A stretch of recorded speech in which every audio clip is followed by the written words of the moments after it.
Good morning friends. 100 शब्द प्रति minute की गति से संपादक डिक्टेशन स्टार्ट।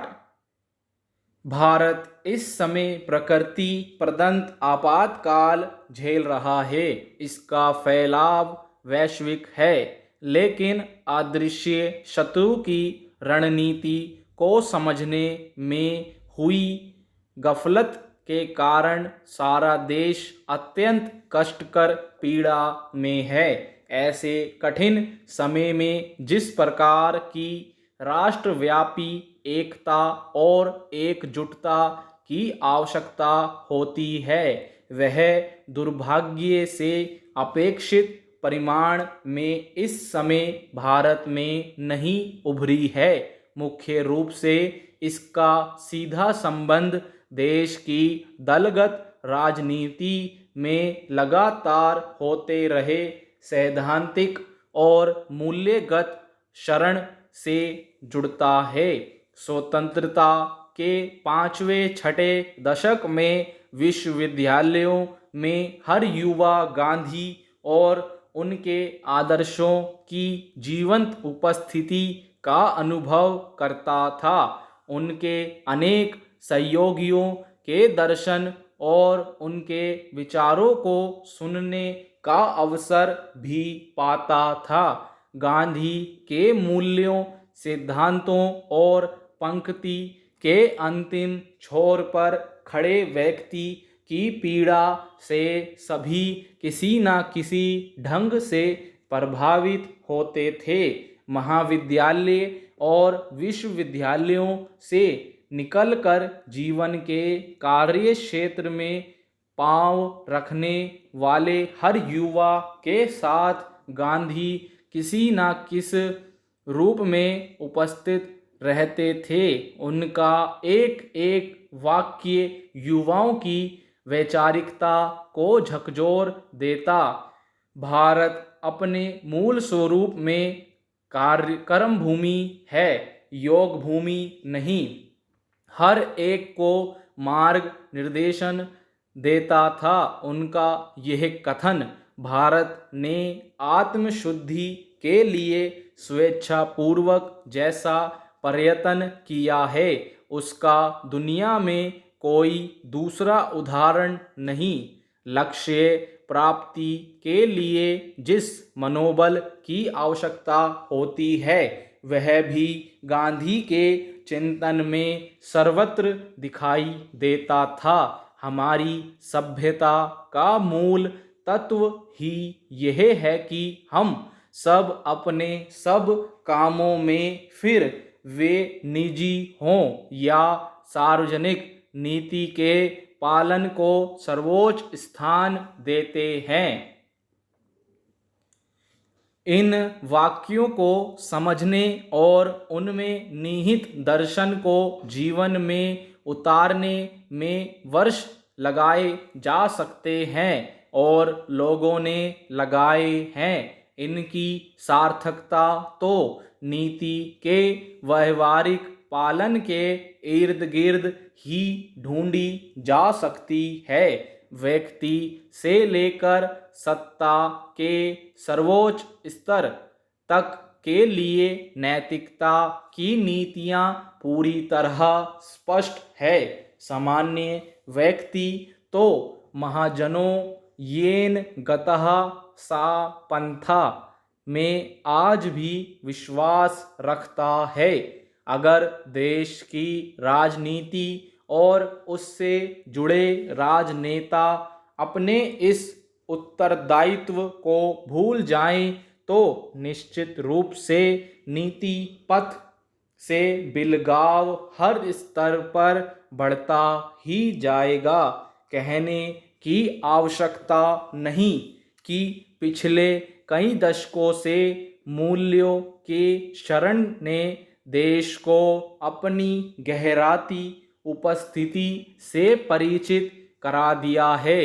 अगर आज देश की राजनीति सत्ता पक्ष तथा विपक्ष में मूल्यों के प्रति वैसी ही प्रतिबद्धता होती जैसी 50 और 60 के दशक में थी, तो निश्चित ही कोरोना के विरुद्ध राष्ट्रीय अभियान में सभी एकजुट होते, राजनीति नहीं हो रही होती। आरोप प्रत्यारोप में लगाया जा रहा समय लोगों के दारुण दुख और असहनीय कष्टों के निवारण में लगाया जा रहा होता। सरकारों की कमियां बताना विपक्ष का अधिकार है, साथ ही जनहित में राष्ट्रीय स्तर पर किए जा रहे कार्यों में पूर्ण सहयोग देना भी उसका कर्तव्य है। उसमें सुधार के लिए सुझाव देना बंद करना आवश्यक नहीं है, मगर राष्ट्रीय या राज्य स्तर के निर्णय के साथ खड़े ना होना नैतिकता के आधार पर उचित नहीं माना जाएगा। टीके लगाने को लेकर जो स्थिति बनी है वह अपेक्षाओं पर खरी नहीं उतरती है। उसके बावजूद लोगों का मनोबल बढ़ाने, टीके के लिए प्रोत्साहित करने और व्यवस्था में सहयोग देने की आवश्यकता को कोई भी नकार नहीं सकता है।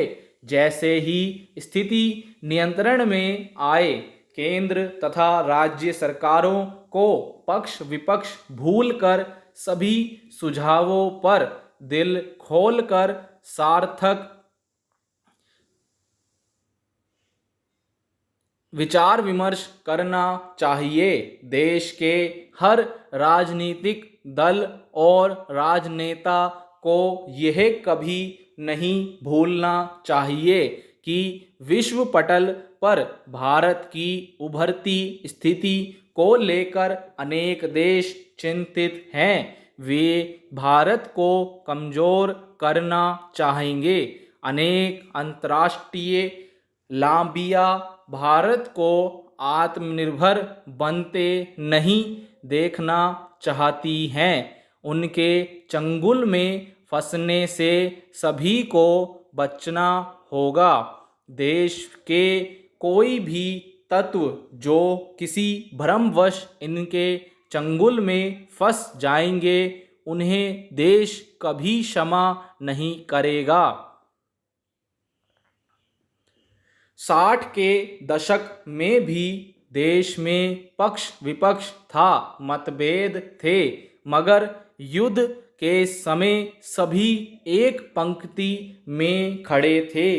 राजनेताओं में दलगत मतभेदों के होते हुए भी पारस्परिक संबंधों में सम्मान तथा शालीनता की उपस्थिति से जनता भी परिचित थी। सारे देश को यह विश्वास था कि राष्ट्र पर बाहरी आक्रमण या आपदा के समय सभी साथ आ जाएंगे। पक्ष और विपक्ष दोनों की साख की स्वीकार्यता हर ओर थी। आज के युवा के समक्ष पक्ष विपक्ष मिलकर जो चित्र उकेरते हैं, उसमें राष्ट्रीय एकजुटता, पारस्परिकता तथा विश्वास कहीं दिखाई नहीं देता है। संवाद की कमी हर ओर लगातार बढ़ती दिखती है। पिछले कुछ वर्षों में आर्थिक चहल पहल को लेकर विश्व का ध्यान भारत की तरफ खींचा है।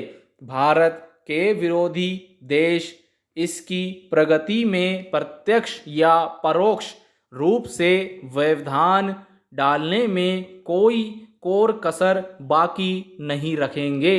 यह दुर्भाग्य है कि इस समय भारत किसी प्रशंसा के लिए नहीं, बल्कि अपने घर को संभाल पाने में अक्षमता, दूरदृष्टि की कमी और उचित समय पर अपेक्षित संसाधन और समन्वय ना कर पाने के लिए चर्चित है।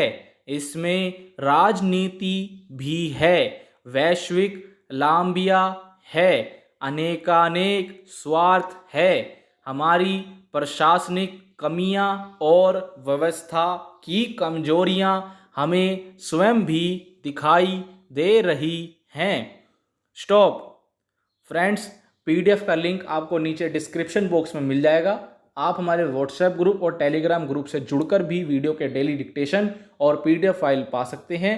अगर आपने हमारा चैनल अभी तक सब्सक्राइब नहीं करा है तो चैनल सब्सक्राइब कर लें और बेल आइकन प्रेस कर लें ताकि आने वाले वीडियो के नोटिफिकेशन आपको जल्द से जल्द मिल सकें।